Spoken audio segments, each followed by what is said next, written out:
പിതാക്കന്മാർ വിട്ടുപോയതിനെ പൂരിപ്പിക്കാൻ ഇറങ്ങുന്ന തലമുറ. അബ്രഹാമും ഇസഹാക്കും മോറിയ മലയിലേക്ക് യാത്രയാകും. ഇവർ രണ്ടുപേരും മോറിയ മലയിലേക്ക് യാത്ര ചെയ്യുമ്പോൾ അബ്രഹാമിന്റെ മനസ്സിലെ ചിന്ത, ഇസഹാക്ക് എന്ന തന്റെ മകന് തന്നോടൊന്നും ചോദിക്കാൻ തോന്നരുത് എന്ന, യാഗത്തെക്കുറിച്ച് എന്തെങ്കിലും ഒന്ന് ചോദിച്ചാൽ താൻ വിങ്ങിപ്പൊട്ടി തന്റെ മനസ്സ് തകരും എന്ന ചിന്തയാണ് ഇസഹാക്കിന് തന്നോടൊന്നും ചോദിക്കാൻ തോന്നരുതേ എന്ന് അബ്രഹാമിന്റെ മനസ്സിൽ ഉരുത്തിരിഞ്ഞത്.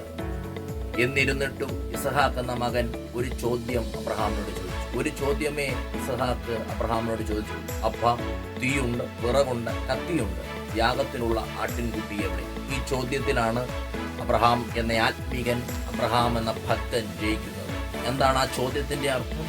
ദീർഘവർഷങ്ങൾ യാഗം കഴിച്ച് ശീലമുള്ള എൻ്റെ അപ്പൻ ഇപ്രാവശ്യം യാഗപീഠത്തിന്റെ മുന്നിലെത്തിയപ്പോൾ യാഗപീഠത്തിൽ യാഗമർപ്പിക്കാൻ പ്രാധാന്യമർഹിക്കുന്ന യാഗമൃഗത്തെ മറന്നുപോയോ എന്നുള്ളതാണ് ആ ചോദ്യം. അതിനർത്ഥം ഇസഹാക്ക് എന്ന യുവാവ് ആദ്യമായിട്ടല്ല യാഗപീഠം കാണുന്നതെന്നുള്ളതാണ്. ഇതിനു മുൻപും അവൻ യാഗത്തിന് വന്നിട്ടുണ്ട്.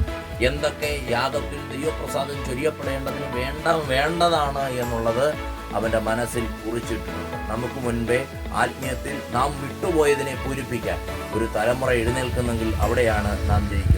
ഞാൻ പ്രാർത്ഥിക്കട്ടെ, ഞാൻ ആരാധനയ്ക്ക് പോകട്ടെ, ഞാൻ പാട്ടെടുത്ത് വെക്കട്ടെ, ഞാൻ വചനം ധ്യാനിക്കട്ടെ എന്ന് നമുക്ക് മുൻപേ പറയാൻ ഒരു തലമുറ എഴുന്നേൽക്കുന്നെങ്കിൽ അവിടെയാണ് നാം ജയിക്കുന്നത്. നാം വിട്ടുപോയതിനെ പൂരിപ്പിക്കാൻ ആത്മീയത്തിൽ പടുത്ത് ഒരു തലമുറയെ ഉയർത്തുവാൻ വേണ്ട എല്ലാ കൃപകൾക്കായി നമുക്ക് പ്രാർത്ഥിക്കാം. ദൈവം നമ്മെ സഹായിക്കുമാറാകട്ടെ.